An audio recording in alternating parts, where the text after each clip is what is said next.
Hey guys, I just wanted to remind you that you do have a project that's due whenever we get back.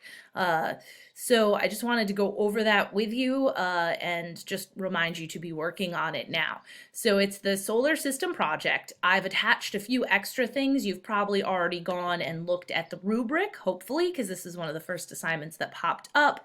So what you're going to do is you're going to make a scale model of the solar system. What that means is that everything should be to scale. If you have forgotten how to calculate scale, I have included as a resource now my YouTube video about scale.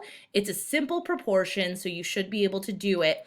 You want to convert everything from kilometers to the scale you choose. So you're going to have to figure out what that scale is to make it fit in whatever form you choose. So again, here, you can pick what you want to do. If you want to make a mobile, if you want to do it on a poster, if you want to get like styrofoam balls and try to do a giant 3D system, that would be really cool. But your instructions are here for you. Don't forget, you do need to include 5 interesting facts about each planet or planetary object you're including. If you want to include some of the dwarf planets in it, you can. You do not have to. So what you can see listed is the 8 planets that need to be in there. The sun should also be represented in there as well.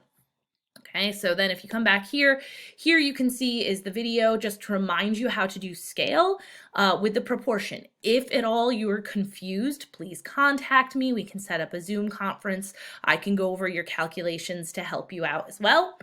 The other thing I included here was a website that has a chart directly in it that gives you all of the measurements that you need right here in this chart. So it tells you how far it is from the sun, also the diameter of the planet. Both of those things should be to scale in your model. So the size of each planet should be to scale, the distance from the sun should be to scale. This is actually an interesting website if you kind of want to check it out. It's got a lot of the things that we're talking about here, the solar system, the inner and the outer planets, comparing them.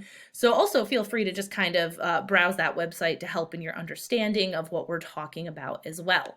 So again, this is going to be due when we get back to school, which means you should be working on it a little bit each day now to make sure that you finish it in time. All right, I'll see you when we come back, guys. Have a good one.